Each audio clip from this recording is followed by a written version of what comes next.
Steps of spoken English learning. Yes, நம்மள நிறைய பேருக்கு இங்கிலீஷ் பேசணும்னு ஆசை.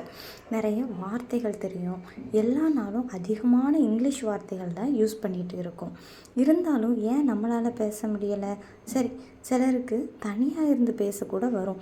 ஆனால் மற்றவங்க முன்னாலேயோ ஏதாவது ஒரு இடத்துக்கு போய் தேவைக்காக பேசணுங்கிறபோது கூட ரொம்ப தயக்கமாகவும் மிஸ்டேக்ஸோடையும் வரும். ரொம்ப ஷேமாக ஃபீல் பண்ணுவாங்க. ஏன் அதே மாதிரி நமக்கு வரமாட்டேங்குது? ஃப்ளூயண்ட்டாக ஏன் நம்மளால் பேச முடியலை? சிலருக்கு சூழ்நிலைகள் சுற்றி இருக்கிறவங்க இங்கிலீஷ் பேசுகிற மாதிரியே அமைவாங்க. அவங்களுக்கு அது ரொம்ப ஈஸியாக இருக்கும் கொஞ்சம் கொஞ்சமாக டெவலப் பண்ணுறதுக்கு. சிலருக்கு அப்படி ஒரு சூழ்நிலைகளே இருக்காது. ஆனால் எப்போவாவது கண்டிப்பாக அவங்க யூஸ் பண்ணணும் அப்படிங்கிற ஒரு சூழ்நிலை வந்துடும். அப்போ எப்படி அதை டெவலப் பண்ணுறது அப்படின்னு யோசிக்கும்போது தான் நம்ம குழந்தைங்களை போல் கற்றுக்கணும். சரி, குழந்தைங்களுக்கு நம்ம தமிழ் மொழி கற்றுக் கொடுக்கும்போது எப்படி சொல்லிக் கொடுக்குறோம்?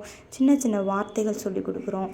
ஆனால் அந்த முழு வார்த்தைகளும் கற்றுக் கொடுத்ததுக்கு முன்னாடியே நம்ம கேள்வி கேட்கவும் பதில் சொல்லவும் கற்றுக் கொடுக்குறோம். எல்லா வார்த்தைகளும் தமிழில் தெரிஞ்ச பிறகா குழந்தைங்க பேச ஆரம்பிக்கிறாங்க?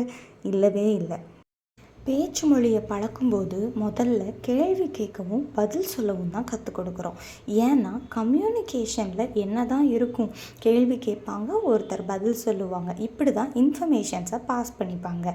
தமிழில் முதல்ல என்ன சொல்லிக் கொடுப்போம்? நீங்கள் சாப்பிட்டீங்களா? நான் சாப்பிட்டேன். நீங்கள் நல்லா இருக்கீங்களா? நான் நல்லா இருக்கேன்.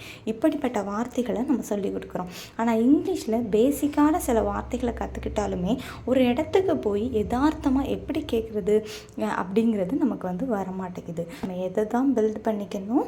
இந்த கொஸ்டின் ஆன்சரை தான் பில்டு பண்ணிக்கணும். முதல்ல வார்த்தைகள் ரொம்ப ரொம்ப முக்கியம்தான். அதில் எந்த மாதிரியான வார்த்தைகள் கற்றுக்கிடணும்? அனுதினமும் நம்ம எந்த வார்த்தைகளை யூஸ் பண்ணுவோமோ அதை மட்டும் கற்றுக்கிட்டாலே போதும். கண்டிப்பாக ஆக்ஷன் வேர்ட்ஸ், அதாவது எந்த செயல் செய்கிறோமோ, நடக்கிறோம், பேசுகிறோம், சாப்பிட்றோம், இப்படி செயல்களை பற்றின வார்த்தைகளை நம்ம கற்றுக்கிடணும்.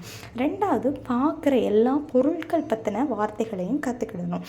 இதுதான் வார்த்தையோட ஃபஸ்ட்டு லேர்னிங். ரெண்டாவது, கொஸ்டின் அண்ட் ஆன்சர். இந்த கொஸ்டின் அண்ட் ஆன்சரில் நமக்கு ஒன்று கன்ஃபார்ம் பண்ணணும் அப்படின்னா இங்கிலீஷில் எஸ் ஆர் நோ கொஸ்டின்ஸை கற்றுக்கிடணும். அதே போல் நாலேஜ் டெவலப் பண்ணிக்கணும். ஒரு இன்ஃபர்மேஷன் கிடைக்கணும் அப்படின்னா WH கொஸ்டினை நாம் கற்றுக்கிடணும் கண்டிப்பாக. அதுக்கு பிறகு என்ன பண்ணணும்? இந்த கொஸ்டின் ஆன்சர்ஸையும் வார்த்தைகளையும் கற்றுக்கிட்டாலே மேக்ஸிமம் நம்மளால் கம்யூனிகேட் பண்ண முடியும். இதில் பல ஸ்டெப்ஸ் இருக்குது. இதை பின்வரக்கூடிய வீடியோஸில் ஸ்டெப் பை ஸ்டெப்பாக பார்க்கலாம். அதுக்கு பிறகு தான் குழந்தைங்க என்ன சொல்ல ஆரம்பிப்பாங்க? Story telling.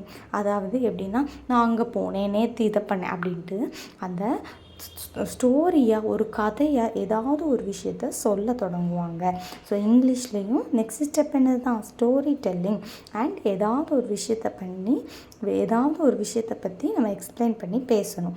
அதுக்கு பிறகு தான் ரீடிங் அண்ட் ரைட்டிங். அதில் அவங்க ஒரு எப்படி ஸ்டாண்டர்டான தமிழை கற்றுப்பாங்க. அதே போல் நாமளும் இங்கிலீஷில் ஒரு ஃபார்மலான கம்யூனிகேஷனை தான் ரீடிங் அண்ட் ரைட்டிங்கில் நம்மளால் கற்றுக்க முடியும்.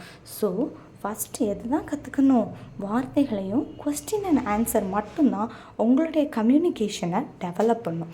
ஸோ வாங்க, இனி வரக்கூடிய ஒவ்வொரு நாள் வீடியோலையும் தெளிவாக இந்த கொஸ்டின் கேட்குறது எப்படி, ஆன்சர் பண்ணுறது எப்படி, கம்யூனிகேஷனில் இதை எப்படி நம்ம யூஸ் பண்ணணும், எப்படி தயங்காமல் மற்றவங்கள்ட்ட பேசி கேட்டு தெரிஞ்சுக்கிடணும் அப்படிங்கிறத பற்றி ஸ்டெப் பை ஸ்டெப்பாக நாம் படிக்கலாம். இதோ வளர்ச்சி பாதையில் நான் உங்களோடு.